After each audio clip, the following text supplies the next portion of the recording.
ഇപ്പോൾ നമ്മൾ ദൃശ്യങ്ങളിൽ കാണുന്നത് വളരെ ശ്രീതി സിസ്റ്ററുടെ സഹോദരനാണ് റോജിയെ കെട്ടിപ്പിടിച്ച് കരയുകയാണ്. അതിന് ജാമ്യാപേക്ഷ ഇപ്പോൾ അവസാന ഇതിലേക്ക് വൈകാരികമായ രംഗങ്ങളാണ് നമുക്കിപ്പോൾ ജയിലിന് മുന്നിൽ കാണാൻ സാധിക്കുന്നത്. പ്രീതി സിസ്റ്ററുടെ സഹോദരൻ റോജി എം ജോണിനെ കെട്ടിപ്പിടിച്ചുകൊണ്ട് കരയുന്ന എന്റെ സഹോദരന് റോജി ജാമ്യം ലഭിച്ചോ? എന്താണ് നല്ല വാർത്ത? നല്ല വാർത്ത വരുന്നു. നമ്മൾ അതിനുവേണ്ടി കാത്തില്ല. എന്റെ കോള് ഇപ്പം ഞാൻ വക്കീലിനോട് സംസാരിച്ചുകൊണ്ടിരിക്കുകയായിരുന്നു. ബെയില് ഗ്രാന്റ് ചെയ്തു. നമ്മളെ സംബന്ധിച്ച് ഏറ്റവും സന്തോഷമുള്ള ഒരു ദിവസമാണ്. ഞാൻ ഇവിടെ വന്നിട്ട് ഇപ്പോൾ 7 ദിവസമായി.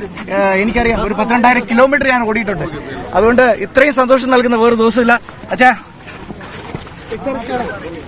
അതുകൊണ്ട് ഇത്രയും ദിവസം നമ്മുടെ പരിശ്രമം അത് ഫലം കണ്ടിട്ടുണ്ട്. ഒരു വലിയ സന്തോഷത്തിന്റെ ദിവസമാണ്. ഞങ്ങൾ കൂടെ ഉണ്ടാവും, ഞങ്ങളെന്ന് ഉറപ്പ് നൽകിയിരുന്നു. ആ കൂടെ ഉണ്ടെന്ന് ഇപ്പോഴും ഞങ്ങൾക്ക് പറയുമ്പോൾ വലിയ സന്തോഷമുണ്ട്. അതുകൊണ്ട് ഞങ്ങളെ സംബന്ധിച്ച് ഇത് എല്ലാ വെല്ലുവിളിയും നേരിട്ടാണ്. ഇത്രയും ദിവസത്തെ ഒരു പ്രതിരോധവും വെല്ലുവിളിയും നിങ്ങളെല്ലാം കണ്ടതാണ്. അതെല്ലാം നേരിട്ടിട്ടാണ് ഞങ്ങൾ ഇവിടം വരെ എത്തിയത്. അതുകൊണ്ട് ഞങ്ങളെ സംബന്ധിച്ച് ഒരു വലിയൊരു വിജയമാണ്. തീർച്ചയായിട്ടും നല്ല സന്തോഷം. എല്ലാവരുടെ സഹകരണത്തിന് നന്ദി. എല്ലാ രാഷ്ട്രീയ പാർട്ടികളുടെ സഹകരണത്തിന് നന്ദി. പ്രാർത്ഥിച്ചവർക്ക് നന്ദി. എല്ലാവർക്കും നന്ദി. എല്ലാ മാധ്യമ പ്രവർത്തകർക്ക് നന്ദി. പോലീസുകാർക്ക് നന്ദി. എല്ലാവർക്കും ഒറ്റവാക്കി നന്ദി പറയുന്നു. എല്ലാവരും ആഗ്രഹിച്ച, കാരണം നമ്മളെല്ലാവരും ഈ നിമിഷത്തിന് വേണ്ടിയിട്ടാണ് കാത്തുനിന്നത്.